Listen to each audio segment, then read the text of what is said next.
It was a quiet afternoon in the neighborhood, the kind where you expect nothing more dramatic than kids playing in their yards or the occasional sound of a lawnmower. But what happened next would leave everyone in shock. A black SUV, parked neatly in a driveway, suddenly became the center of chaos. Flames erupted, engulfing the vehicle as smoke billowed into the sky. The culprit, a neighbor who thought they could get away with an act of vengeance, believing no one would suspect them. What they didn't know, however, was the car's owner wasn't just anyone. This was a man whose true identity would send chills down their spine. As the fire roared and neighbors rushed outside to see what was happening, the man who owned the car stepped out of his house. Tall, composed, and dressed impeccably in a tailored suit, he moved toward the scene with a calmness that seemed almost eerie amidst the chaos. The neighbor, who was still standing nearby, laughing and smugly holding the lighter that started it all, didn't realize who they had just wronged. But the look in the man's eyes as he surveyed the destruction suggested that the tables were about to turn in a way no one could have predicted. The crowd grew as others in the neighborhood came to watch the unfolding drama. Whispers of confusion spread. Why had someone done this? Who was this man? Little did they know that the answers would change everything they thought they knew about their quiet community. As the man locked eyes with the culprit, a tense silence fell over the crowd. Something was about to happen, but no one could anticipate just how shocking the next moments would be. The tension in the air was palpable as the man approached his burning car, his steps deliberate but unhurried. His name was Marcus, and while most of the neighbors knew him as the quiet man who recently moved into the house on the corner, there was far more to his story than anyone could have guessed. His sharp suit and calm demeanor hinted at someone accustomed to high stakes and control, but Marcus had always kept to himself, revealing little about his life. That privacy now seemed to fuel the growing mystery as the crowd watched him intently, waiting to see what he would do. Across the street, the man responsible for the fire, a burly neighbor named Rick, smirked as though he had just pulled off the prank of the century. Rick had always been quick to judge people, and when Marcus moved in, he'd made it clear he didn't like him. Maybe it was jealousy, or maybe it was something deeper. But Rick had been spreading rumors about Marcus ever since he arrived. Today's fire, though, wasn't just about petty gossip. It was Rick's misguided attempt to send a message, though no one quite knew what that message was.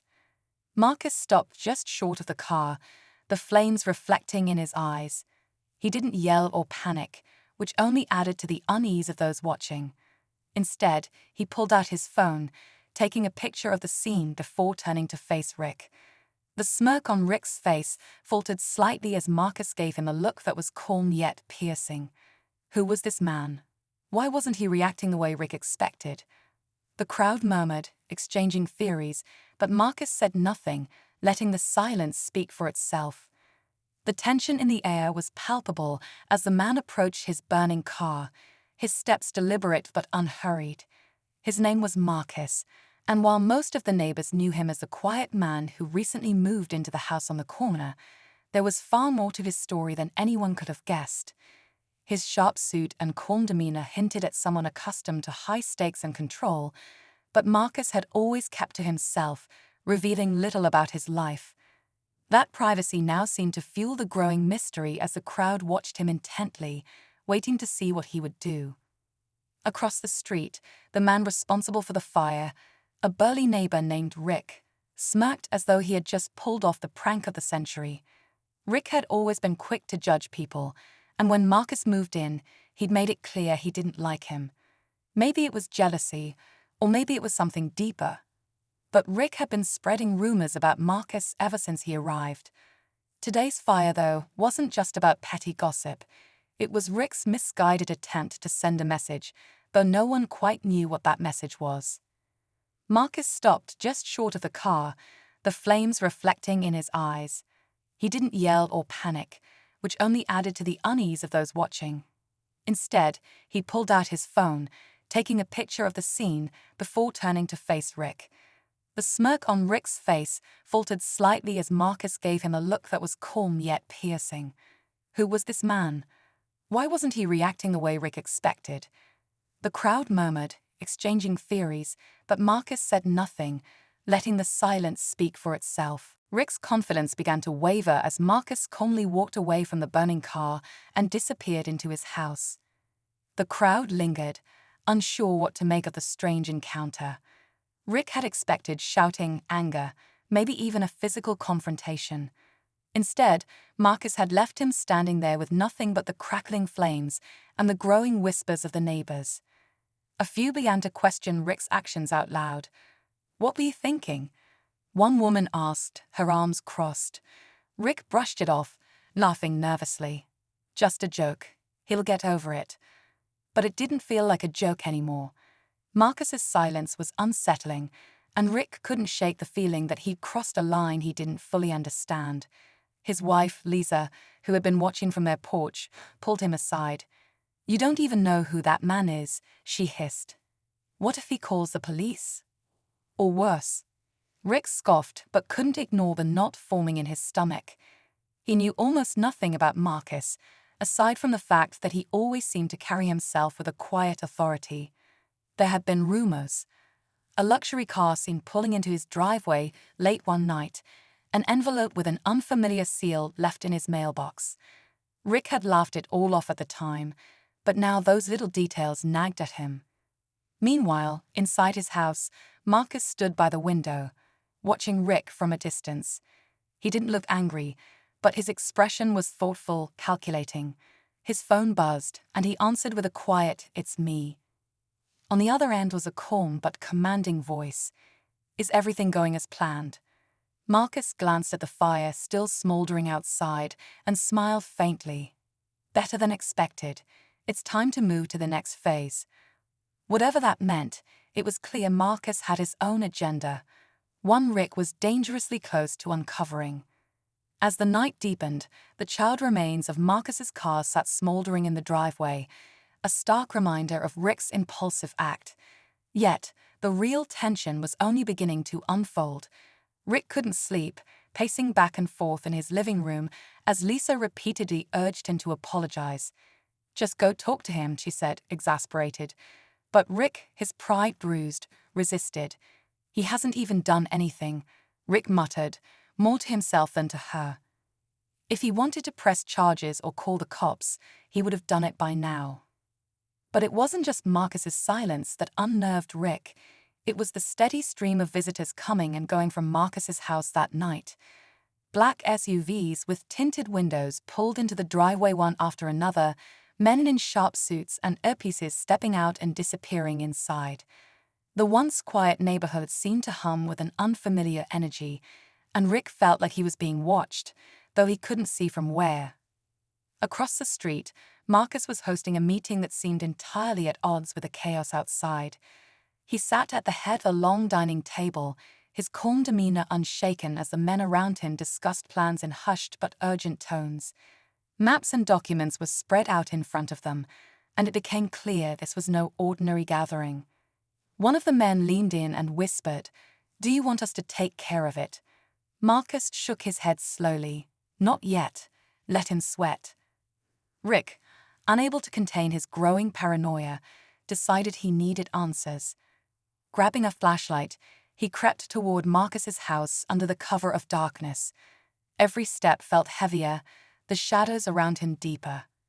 When he reached the side of the house, he peered into a window. What he saw froze him in place. Marcus stood in the center of the room, holding a file in his hand.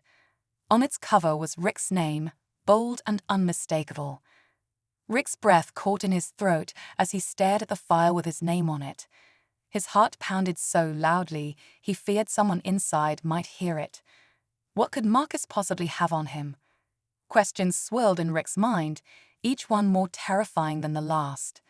Suddenly, Marcus turned his head slightly, as if sensing he was being watched. Rick ducked out of view, his pulse racing.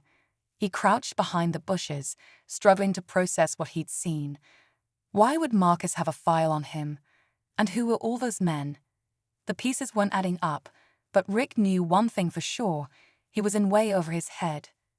Back inside, Marcus placed the file down on the table and exchanged a look with one of the suited men.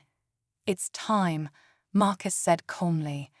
The man nodded, picking up his phone and stepping out of the room. From his hiding spot, Rick could hear the faint sound of a car door slamming and an engine revving up. The black SUV that had been parked in Marcus's driveway peeled out, disappearing down the street. Rick had no idea where it was going, but it sent a chill down his spine. Rick scrambled back to his house, but his nerves wouldn't let him stay put. He fumbled for his phone, debating whether to call the police or just pack up and leave. Before he could decide, his screen lit up with a message from an unknown number. "We know." Rick stared at the words, paralyzed. His fingers hovered over the screen as another message popped up. "It's not just about the car." The phone slipped from Rick's hand as the weight of those words hit him. Whatever Marcus knew, it wasn't just about that reckless act. It was something bigger, something that threatened to unravel everything Rick had tried to keep buried. Rick stared at his phone, his mind racing. The cryptic messages had shaken him, but he knew he couldn't run anymore. Gathering his courage, he decided to confront Marcus directly. Under the cover of night, he made his way to Marcus's house, his steps heavy with dread. When Marcus opened the door, there was no malice in his expression, only a calm, knowing look.